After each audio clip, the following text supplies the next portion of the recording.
Good morning, folks. It's Diamond with the Oppenheimer Ranch Project, Magnetic Reversal News, and Shinrin Yoku, bringing you a grand solar minimum update Tuesday, October 18th, 12:30 p.m. Mountain Time, 2022. Grimsvötn Volcano, alert status raised to yellow. Joculips continue. These are glacial outburst floods, and you can see the caldera sinking. Now, this is the location of the largest historically known fissure eruption on planet Earth. But the big story, the big freeze begins. 18 inches dumped, while thousands without power in Michigan. Keep calm. It's boom time. Wow, that sounds pretty severe. 180 million from the Great Plains to the East Coast are bracing for the coldest temperatures of the season, and these are severe. Frost and freeze warnings all the way down to the Gulf of Mexico as cold front begins to dump up to well over a foot of snow on Michigan and Chicago. Let's take a look. Cold temperatures in combination with gusty winds over the relatively warm waters of the Great Lakes. It's only October. Well, and then you get big dumps. More than 1.5 feet of snow has fallen across parts of upper Michigan Peninsula and northern Wisconsin. Take a look at some of this footage. It is basically whiteout. Holy macaroni. That's the beginning of fall. Al Gore must be pleased.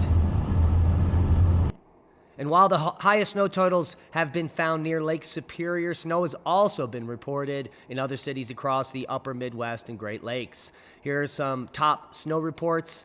Gile, Wisconsin, 18 inches. Ironwood, Michigan, 14.3. Wakefield, Michigan, 12 inches. Berglund, Michigan, 11.4. And Herman, picking up 9.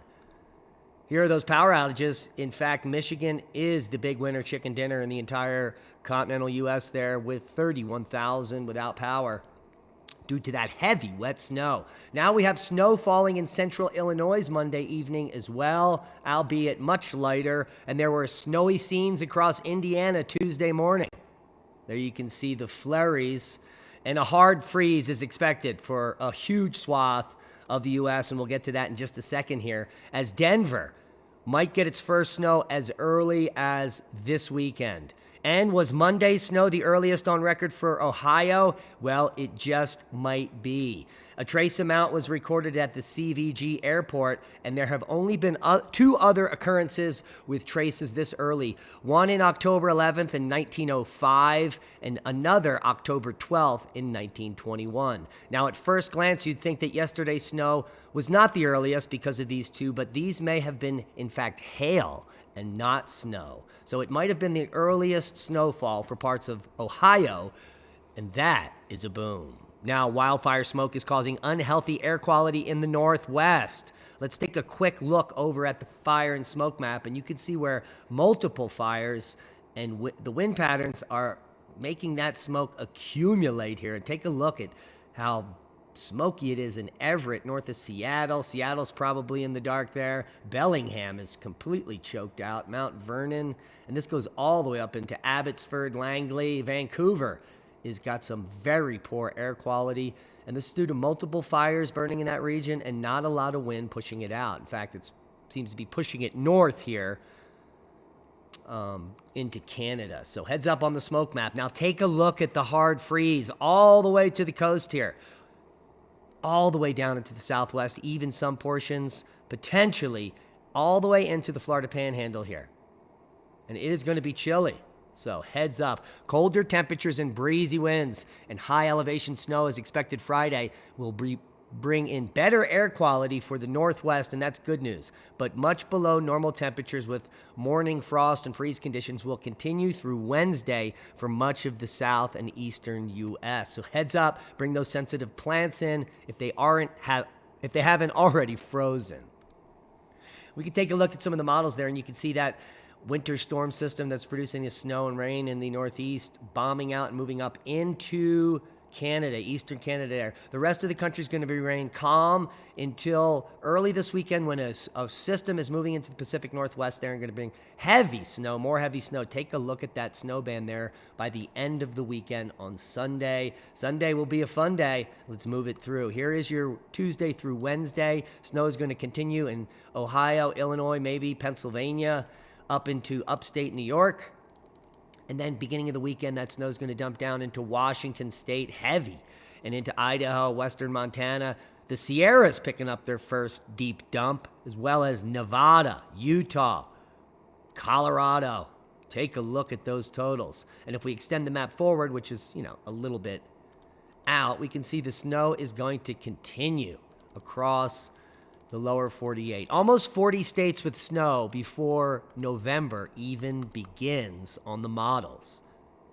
Now, Hawaii is assessing damage from the Mauna Loa earthquakes, a swarm that's been ongoing for some time, and there were some big rumblers, 4.9, 5.1, and apparently there have been some damage. In a Monday Mauna Loa earthquake damage assessment message, Hawaii County Civil Defense stated that it has conducted preliminary damage assessment at locations in Pahala that reported damage from the magnitude 4.6 and 5.0 on Friday, October 14th.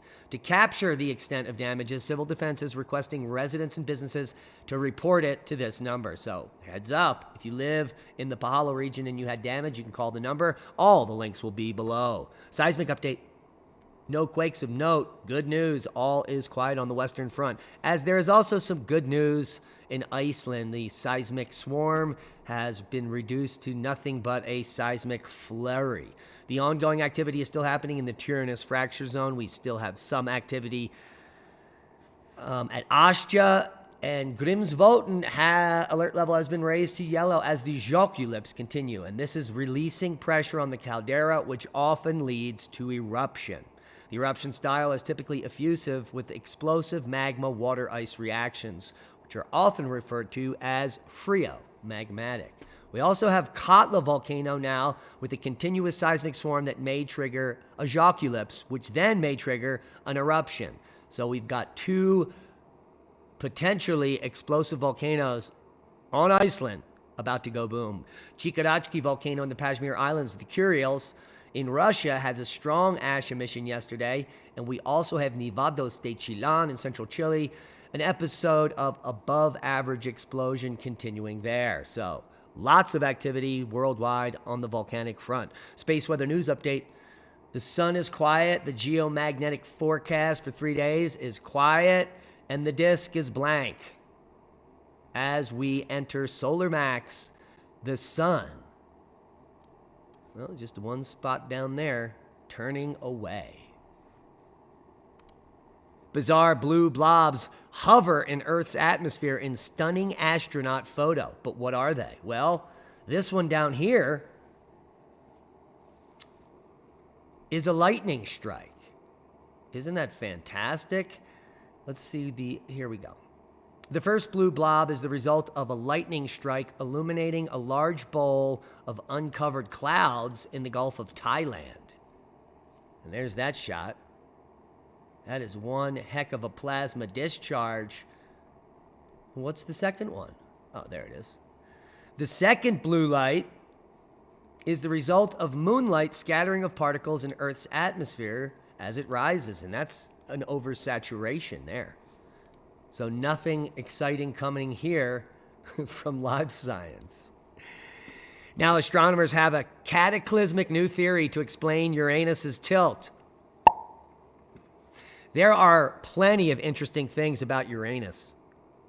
Its seasons last as long as its day, and it's the second least dense planet and has a collection of 27 moons. But maybe the most puzzling fact about Uranus, or let's stop saying that, Uranus, is that it is the only planet that lies on its side, relative to the orbital plane. The most common suggestion for what tilted the planet 98 degrees on its axis is that it was struck by a series of large impacts in the early solar system's formation. However, a new study from a team at the Sorbonne point to a potential alternative explanation. Uranus used to have another larger moon that pulled it onto its side and then impacted the planet itself. And that is a Uranus boom to its tilt. And here's the paper, Tilting Uranus via the Migration of an Ancient Satellite. All links will be below. Now, astronomers discovered something strange about potentially hazardous asteroid Phaethon. Now, Phaethon is just the 11th known asteroid out of thousands of objects that we're aware of to demonstrate a changing rotational period. Pretty interesting. The Japanese Aerospace Exploration Agency intends to launch its Destiny mission to the near-Earth asteroid Phaethon in 2024. So we will have more details about what's happening there. And what's particularly notable here is that Phaethon, its spin, its rotational speed, it's speeding up. You wouldn't think that that would be how that would happen. You would probably assume that it would be slowing down, but it's actually speeding up. The asteroid's rotational period is decreasing by 4 milliseconds every year. So that's pretty interesting. At some point, it will be spinning so fast, it will turn into a black hole. Probably not. Now, interesting things happening over the next few days. Near Orion, a radiant meteor shower will peak, not just in Colorado, anywhere in the northern hemisphere where you can see Orion. Now, one of the most radiant meteor showers of the year is set to peak later this week. And according to an article from NASA, the meteor shower is expected to peak on the nights of October 20th and the 21st, with 15 to 20 meteors expected every hour. So heads up, the Orionids, which usually peak during mid-October each year, are considered to be one of the most beautiful showers of the year. Orionid meteors are known for their brightness and their speed. These meteors, or meteorites, are fast, traveling about 150,000 miles per hour. So that's pretty amazing. At that speeds, meteors can leave glowing trails behind them for up to minutes at a time. Now, the Orionids are also framed by some of the brightest stars in the night sky, which lend a spectacular backdrop for these showy meteors. And if you didn't know, the Orionid meteors are caused by debris from Halley's Comet, which has a 76-year orbit around the sun, and the comet was last visible from Earth in 1986. So get out and look up. One other tidbit, Paul Lavoulette's 2011 paper, Evidence for a Solar Flare Cause of the Pleistocene Mass Extinction. Go get it. And that's a boom to knowledge. Proper prior planning prevents piss poor performance. Subscribe to the channel if you haven't. Share this with like-minded people. And be safe. We love you.